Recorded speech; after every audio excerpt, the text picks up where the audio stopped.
Est-il si simple d'être soi-même en société? Pas évident cette question. On va tenter d'y répondre. Bon, alors bonjour, déjà je me présente, je m'appelle Priscilla, je suis kiné et coach en développement personnel. Donc sur cette chaîne YouTube, je vous donne des conseils et des astuces ainsi que mes réflexions sur différents sujets que l'on peut rencontrer dans la vie courante. Que ce soit la confiance en soi, le développement personnel et également la spiritualité. Pourquoi on n'arrive pas à être pleinement soi-même? Déjà, c'est pour être beaucoup plus facilement accepté dans la société. Nous, les êtres humains, nous sommes des êtres sociaux. On aime être ensemble. C'est dans notre ADN, on se regroupe pour être ensemble. On a besoin des autres, on a un besoin d'appartenance à un groupe, on a besoin également de faire partie d'une communauté. Et du coup, pour cela, on a besoin d'être accepté par les autres, accepté par nos semblables. Et malheureusement, parfois, ça se fait au détriment de notre propre personnalité. En fait, c'est en quelque sorte, on se transforme en une personne conforme à la norme sociale. Normes justement qui nous sont dictées un peu par la société. Et en fait, le but, c'est de coller un maximum à ces normes. Et s'en éloigner, justement, ça serait la définition, on va dire, d'une personne marginale, personne un peu bizarre, un peu perchée, anticonformiste, quelqu'un qui est beaucoup trop franc, enfin voilà, vous connaissez un peu les termes qu'on attribue aux personnes qui ne font pas pareil que les autres, en fait. Alors du coup, pour éviter qu'on nous colle cette petite étiquette sur le front, on va finir en fait par porter un masque qu'on va tellement utiliser qu'il va finir par nous coller à la peau, si bien qu'on ne sait plus vraiment qui on est en société. C'est comme si en fait on était complètement ou partiellement déconnecté de notre vraie nature en fait. On s'est un peu perdu en quelque sorte. Je sais pas si vous avez déjà ressenti ça, est-ce que vous vous êtes déjà posé la question, mais en fait je suis qui réellement? Est-ce que je suis cette personne que je présente au monde entier, ou alors est-ce que je suis quelqu'un d'autre? C'est quoi exactement mes véritables opinions, avis, ressentis? C'est quoi mes rêves en fait à moi? C'est quoi mes propres envies? En fait, être soi-même, c'est retrouver un peu toutes ces choses. C'est les assumer, les accepter, et les assumer surtout au grand jour. Et ça en fait, cette partie, elle est toujours un petit peu plus complexe.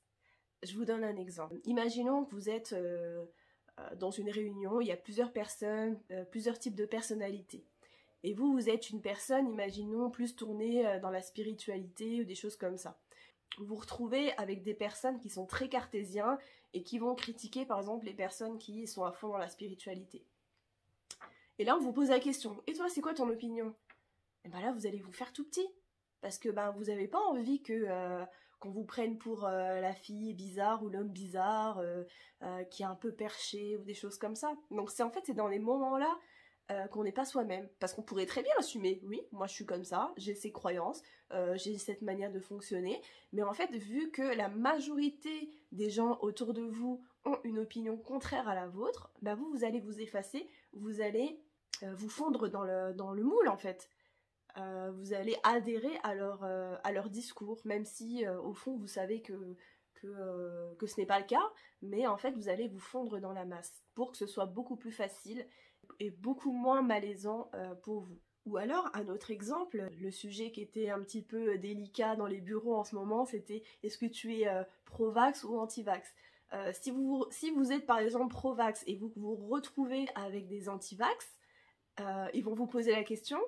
Il n'y a pas beaucoup qui assumeraient d'être contraire à l'opinion des autres. Donc vous voyez, à ce moment-là, soit on est soi-même et on assume son opinion, ou soit on va se fondre dans la masse. Et en général, pour être beaucoup plus accepté des autres, on va dire oui, je suis d'accord, enfin alors que pas du tout. Mais à ce moment-là, on ne voudra pas assumer les choses. Si là, il y a peut-être 2 pro-vax et 2 anti-vax, là peut-être que vous allez révéler un petit peu votre opinion.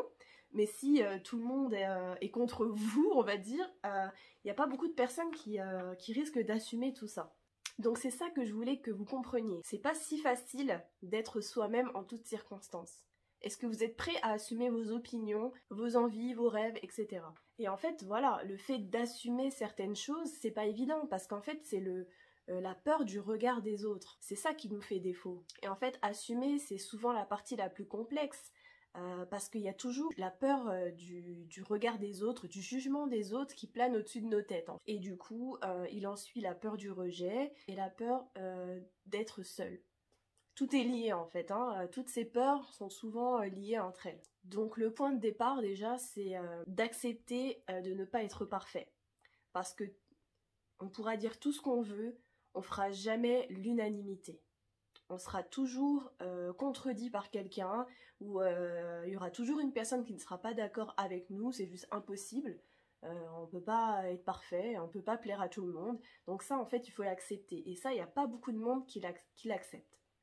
Souvent, même inconsciemment, on a envie d'être accepté par les autres. Et le fait que les personnes ne nous voient pas comme une personne parfaite, ben en fait, ça nous perturbe. Et on a ce besoin d'être accepté par tout le monde. Alors que bah, nous-mêmes, on sait que c'est pas possible. Mais franchement, si on pouvait, ça serait cool. donc voilà. En fait, l'imperfection, c'est propre à la nature humaine. D'ailleurs, il y a personne qui connaît une personne parfaite sur la Terre. C'est juste pas possible. On le sait, hein, on a la théorie, mais c'est la pratique qui nous fait défaut parfois. Et voilà, et pourtant, on s'obstine à l'être, cet être de perfection. Ou du moins à le paraître. C'est plus le mot. Et en réalité, la recherche de la perfection, franchement, c'est une perte d'énergie, de temps, ça sert à rien. Et j'ajouterais également, justement, par rapport à cette peur du rejet, souvent on appréhende, on a l'impression que si on révèle qui on est en toutes circonstances, on va perdre les personnes autour de nous. Alors que, en fait, c'est le contraire. Lorsque on commence à révéler notre vraie nature, notre vraie personnalité, en général, on attire les personnes qui sont comme nous ou des personnes qui sont ouvertes aux autres. Donc du coup, on attire des bonnes personnes finalement. On va attirer à nous des personnes qui sont sur la même fréquence de vibration que nous. Donc voilà, oubliez tous ceux qui vous jugent. Et aussi, surtout, faire attention à se demander si nous, on ne juge pas aussi l'autre également, parce que oui, la réponse est oui, on juge, on se fait juger et on juge également. Donc voilà. Donc si je devais dire le mot de la fin, ça serait montrer au monde votre vrai vous. Retirez votre masque que vous mettez en société et révélez au monde qui vous êtes vraiment. Vous allez attirer les bonnes personnes, les personnes ouvertes et qui vont vibrer à votre fréquence. Voilà le petit mot de la fin. J'espère que vous avez apprécié cette vidéo. Je vous remercie d'avoir regardé jusqu'à la fin si c'est le cas. Et puis on se retrouve bientôt pour une toute nouvelle vidéo. N'hésitez pas à liker la vidéo, commenter si vous le souhaitez et surtout à la partager.